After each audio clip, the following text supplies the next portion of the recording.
Hello everyone, I'm James, and today's story, it'll break your heart. A 17-year-old girl full of dreams, laughter, and love, gone in a flash. What started as a typical Friday night among friends ended in horror. And the worst part, she didn't do anything wrong. She wasn't involved in gangs, drugs, or fights. She was just there. Oh my God. How can something so random, so cruel happen like that? This is the story of Jody Chesney, a girl who should have lived, a girl who should have made it home that night. It was March 1st, 2019, a chilly evening in Harold Hill, a working-class suburb in East London. At Amy's Park, a place usually filled with laughter and the echoes of teenagers playing music, 17-year-old Jody Chesney was sitting at a picnic bench with her boyfriend Eddie Coyle and 4 friends. They had music playing from a portable speaker. They were chatting, laughing, doing what teens are supposed to do. No one could have imagined the horror that was creeping toward them in the dark. Around 9:00 p.m., 2 unknown figures were seen lingering at the edge of the park. Jody's group noticed them, but thought nothing of it. People walk through parks all the time, right? But at 9:25 p.m., those same 2 figures came back. And this time they didn't just linger. They walked straight toward Jody and her friends. No warning, no confrontation, just cold, calculated violence. One of the figures suddenly lunged, stabbed Jody in the back with such force. The knife blade broke inside her, 7 inches deep. Her lung collapsed almost instantly. Oh God, what kind of monster does that? To a teenager, sitting in a park. Jody screamed. Her boyfriend Eddie caught her as she collapsed into his arms. She was in shock. Her friends froze. It all happened in seconds. The 2 attackers vanished into the night as quickly as they came, ghosts in the darkness. Neighbors heard the screams. A mother across the street ran to help. A man from a nearby van pressed his coat against Jody's wound. Another friend grabbed paper towels. But nothing could stop what had already been done. Paramedics arrived fast, but it was too late. At 10:26 p.m., just over an hour after she posted "Happy Birthday, Dad" on Instagram, Jody was gone. Gone.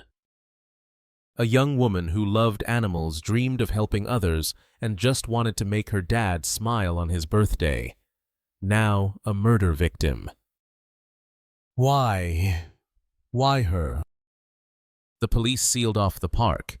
Forensics teams searched the area, and London held its breath. Because this wasn't just a stabbing. This was an execution, and no one knew why. Before we can even begin to understand the horror of what happened that night, we have to understand who Jody Chesney was, because she wasn't just a name in a headline. She was a daughter, a sister, a friend. She was a bright, vibrant soul who lit up every room she walked into. Jody grew up in Dagenham, a close-knit neighborhood in East London. She was raised by her father, Peter Chesney, after he and Jody's mother, Claire Gillam, separated when Jody was just 6 years old. Peter didn't just raise her, he adored her. He took full custody and raised Jody and her older sister, Lucy, on his own. Life wasn't always easy. Peter described Jody as clingy when she was young, always wanting to be close, craving love and attention. But with time, she blossomed. Thanks to a caring schoolteacher who helped her build confidence, Jody began to shine. And in 2012, when she was 10 years old, Peter remarried. His new wife, Joanne, became a second mother to Jody. And oh, did they love each other. In a 2013 post online, Jody once wrote, "Your mom is the person who raised you, took care of you, and listened to you. Jo is my mom. Nothing can change that. God, It's heartbreaking now to read those words, because you can feel the bond, the love, the healing. Joanne said Jody was needy as a child, not in a bad way, but in the way that she deeply longed for maternal affection. And together, they built that connection. Their house was always filled with laughter jokes and a ridiculous amount of energy. Joanne would even joke that Jody was like a wind-up toy non-stop, always moving, always full of life. She wasn't just bubbly, she was driven. Jody had a deep passion for the Girl Scouts. She didn't just join a troop, she thrived in it, climbing mountains, canoeing, earning badge after badge. Just weeks before her death, she proudly stood outside 10 Downing Street in full Scout uniform, smiling like she ruled the world. She was also a self-taught pianist, loved psychology, studied hard, and was just 3 weeks away from completing her Gold Duke of Edinburgh Award. At Havering Sixth Form College, where she studied photography, psychology, and sociology, her teachers described her as brilliant, hardworking, and focused. And despite all of that, she was still the goofball who made everyone laugh. Friends said she would tell the dumbest jokes just to see them smile. Her confidence grew louder and louder as she shed her childhood shyness. Her sister Lucy described her as my other half, 2 years apart but inseparable. The home in Dagenham was a warm place. Jody's friends came over often. The family dog Woody was always part of the chaos. Jody adored that dog. She'd walk him every day, phone in one hand, leash in the other, waving to every neighbor she passed. This was the life stolen from her. A good kid, with a good heart, who never hurt anyone. Oh God, how do you explain to a family that this is what they're left with, a memory, instead of a daughter? March 1st, 2019, the day everything changed. It was a Friday, and in the Chesney household in Dagenham, the day started like any other. Jody woke up early, full of energy, excited about the weekend, and especially excited because it was her dad's 39th birthday. She chatted with her stepmom Joanne about what to get Peter. She hadn't picked out a gift yet, but was full of ideas. That was Jody, thoughtful, caring, always wanting to make others feel special. At around 8:00 a.m., she posted a birthday message on Instagram. "Happy birthday, Dad," followed by a little heart emoji. Simple, sweet, no one knew. That post would be her last. She spent the morning at Havering Sixth Form College, attending her A-level classes in psychology, photography, and sociology. At around 3:00 p.m., she wrapped up for the day, threw her backpack over one shoulder, and headed home. Back in Dagenham, she still had one small task before the evening: walking Woody, her beloved Yorkshire Terrier. It was part of her daily routine. Neighbors would often see her out and about, chatting on the phone, laughing, waving at familiar faces. At 4:30 p.m., she returned home and caught up with Joanne and Peter. The house was in a good mood. Birthday dinner was coming up, and Jody had plans for the night. She mentioned she was going to meet her boyfriend Eddie and some friends later. Joanne later said, "As far as we knew, she was just going to do what she always did." Around 5:30 p.m., Jody grabbed her jacket, kissed her parents goodbye, and left the house, promising to be home later. She headed to Romford Station, just a short bus ride away. By 6:30 p.m., she was with Eddie and a group of 4 other teens, 6 of them in total. They laughed, they joked, they were caught on CCTV walking through Romford streets, a popular spot for young people. Eventually, they decided to head to Amy's Park in Harold Hill. It was a place they'd hung out many times before, a playground with benches, trees, and open space. By 7:30 p.m., they were there, sitting on a picnic bench, music playing from a Bluetooth speaker, the cool evening air wrapping around them. Just teens being teens. It was peaceful. Until it wasn't. At around 9:00 p.m., two shadowy figures entered the park. They stood at a distance just far enough not to raise concern, but close enough to notice. Jody's group saw them, but they didn't feel threatened. It's a public park after all. The two men didn't speak. They didn't interact. They simply watched. And then they left, faded into the night. But it wasn't over. At 9:25 p.m. they came back. Oh God, why did they come back? This time they weren't lingering. They walked straight directly toward Jody's group, not saying a word, not making a sound. And before anyone could react, one of them lunged, a blade flashed, and Jody collapsed. Just like that. No fight, no argument, no warning. A 7-inch wound was driven into her back so deep the blade snapped inside her body. Her lung collapsed instantly. The pain must have been unimaginable. Eddie caught her. She was gasping, confused, scared. He screamed for help. The attackers fled, gone in seconds. Oh my God!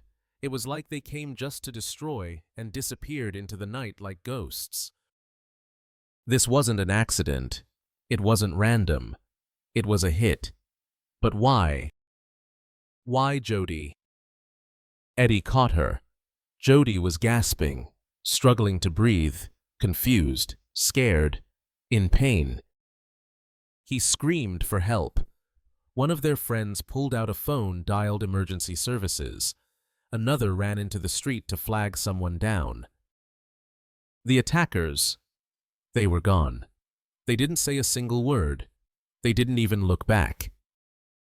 Oh my God, it was as if they were sent to kill and vanish like shadows. Nearby residents heard the scream. Teresa Farrandon, a mother of 3, living right across the street from the park, had been watching TV when her son paused his video game. Mom, did you hear that? She did. Teresa and her friend Kelly Smith ran across the street into the darkness, and there under the dim glow of a street lamp was Jody, on her back, gasping, moaning, bleeding, and Eddie on the ground next to her, desperate, panicked, trying to hold her together. Teresa dropped to her knees and started CPR, but she didn't know the blade had broken off inside Jody's back. Every compression was agony. A man in a van stopped, took off his coat, and pressed it against Jody's wound. Another friend rushed over with paper towels, trying to soak up the blood. Everyone was trying to help. The paramedics arrived within minutes, but by then, it was too late. At 10:26 p.m., barely 1 hour after she'd texted her dad, "Happy birthday," Jody Chesney was pronounced dead. Just like that, a life so full of color, silenced forever. The park, once a place of teenage laughter, was now a crime scene. Police sealed it off. Forensic teams moved in. Blue lights flashed. Tape went up. A hush fell over the neighborhood. Friends and family rushed to the hospital, hoping, praying for some kind of miracle. But there wasn't one. The news spread quickly, across social media, through texts across the country. A 17-year-old girl stabbed to death in a public park. No reason. No warning. Nothing. The public was in shock. Her family was devastated, and the police were under pressure. Detectives from the Homicide and Major Crime Command were called in immediately. Acting Detective Chief Superintendent John Ross stood in front of cameras the next day, his voice heavy, his words serious. Her death is a tragedy. We need the public's help. Anyone who saw anything at all, come forward. Because right now the killers had disappeared into thin air. Jody Chesney's murder wasn't just shocking, it was terrifying. Because there was no reason, no confrontation, no warning, and no suspects. She wasn't involved in gangs, she wasn't into drugs, she didn't live dangerously. She was just a kid in a park, and someone chose to end her life. Detectives knew time was critical. Every hour that passed meant the trail got colder, so they combed through the crime scene. They interviewed every friend, every neighbor. They went door to door asking for security footage. And then, one tip changed everything. A local resident came forward. He told police that around 9:25 p.m., the exact time of the stabbing, he saw two men running out of the park. They jumped into a black Vauxhall Corsa that had been idling nearby, then sped away. Oh my God, they had a lead. Police immediately pulled surveillance footage from every camera they could find. And sure enough, cameras along St. Neots Road and Retford Road caught two figures leaving the park at that exact time. One wore a dark jacket with a distinctive white pattern. The other wore a hoodie. Their faces were covered. The footage also captured a black Vauxhall Corsa speeding away. Within 48 hours, police tracked down the owner of that car, 20-year-old Manuel Petrovic. He was arrested. At first, he denied everything. He claimed the car had been stolen at knife point, but detectives were skeptical. Petrovic had a history with selling cannabis, and he was known in the area. Eventually, he admitted he still owned the car.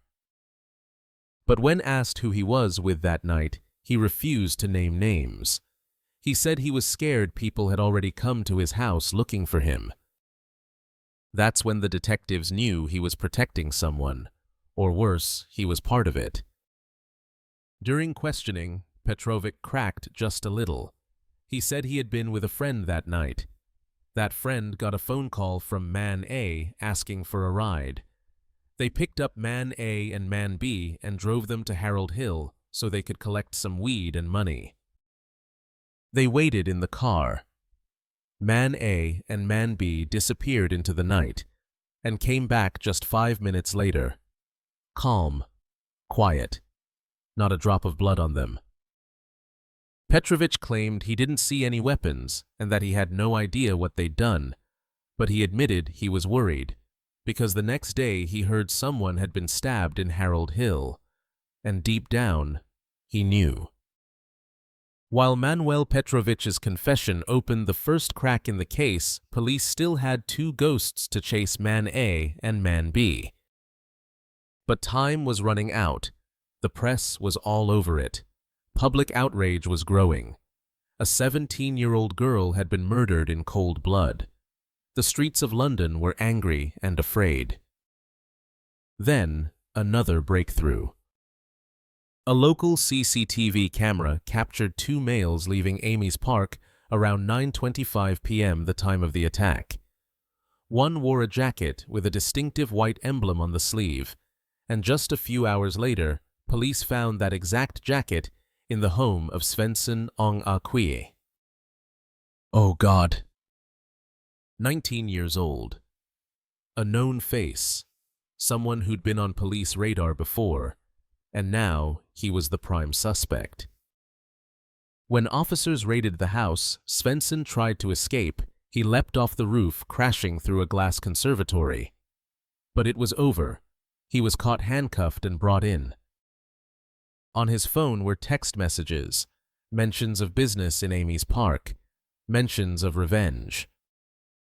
Then came Aaron Isaacs, just 17 years old, and already tangled deep in a world of crime. Isaacs lived in Barking in a small flat with his mother and brother. He had a record possession of a weapon vehicle theft assault. Isaacs was arrested the same night.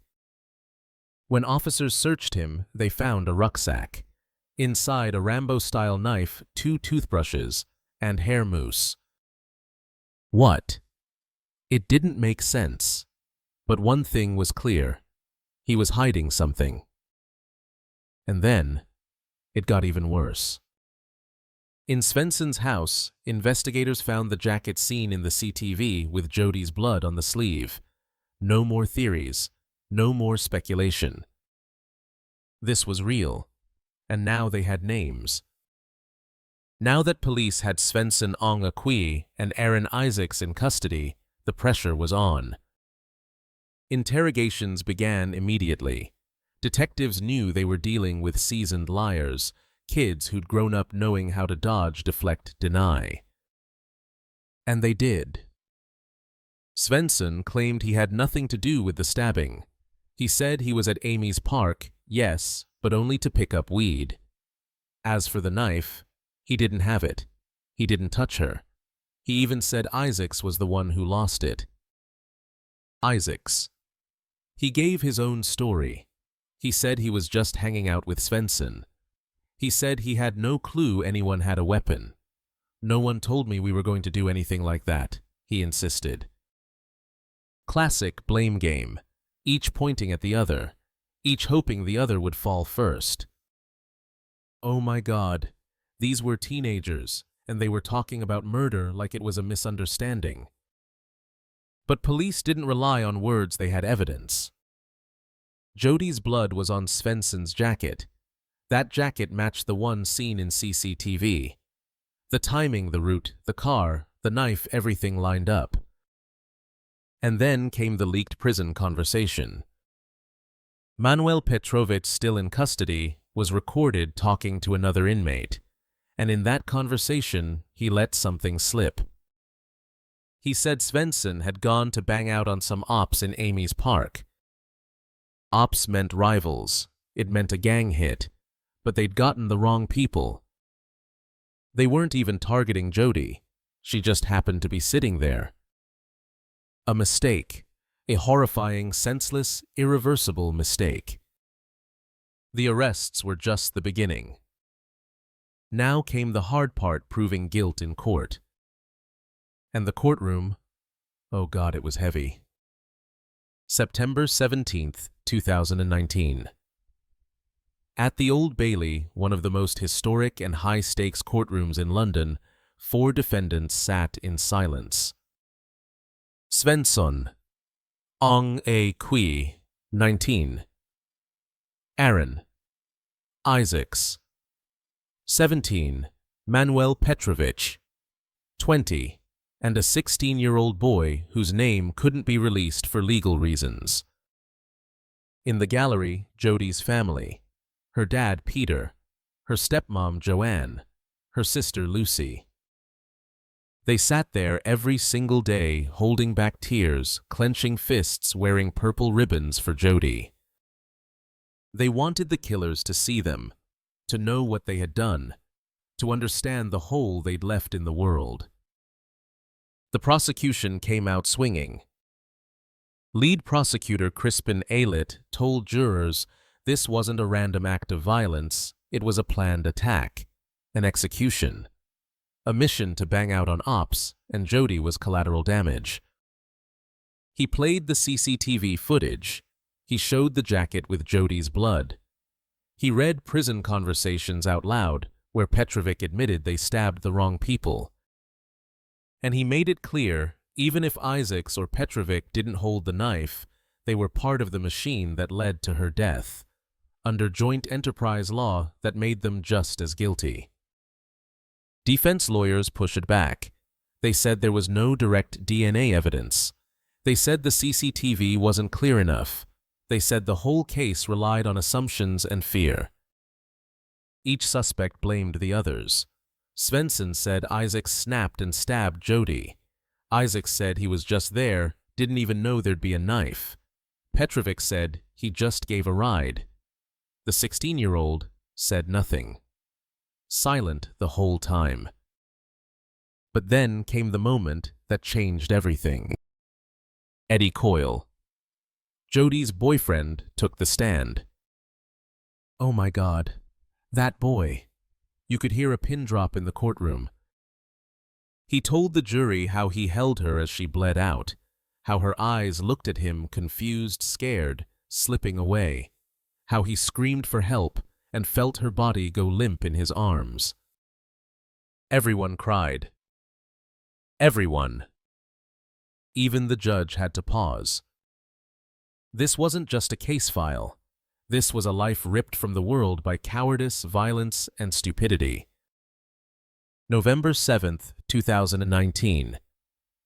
After 6 weeks of gut-wrenching testimony, CCTV footage, forensic evidence, and heart-shattering witness accounts, the jury returned. And the courtroom, it went completely silent. No phones, no whispers, just breathless anticipation. The verdict.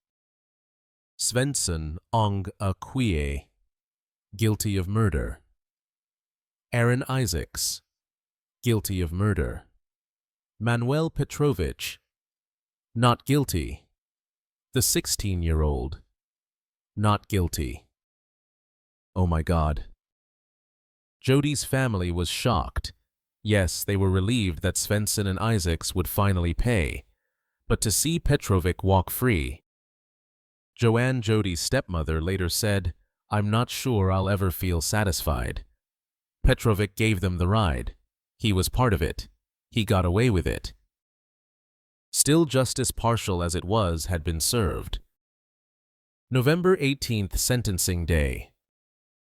The judge, Wendy Joseph, looked directly at Svensson and Isaacs. Her voice didn't shake, but her words cut deep. She called their crime pathetic, a meaningless, cowardly act fueled by ego and ignorance. She said, "I am sure that whoever drove the knife into Jody's back intended to kill her." Svensson Ong-Akwie was sentenced to life in prison with a minimum of 26 years. Aaron Isaacs was sentenced to life in prison with a minimum of 18 years. The courtroom wept again.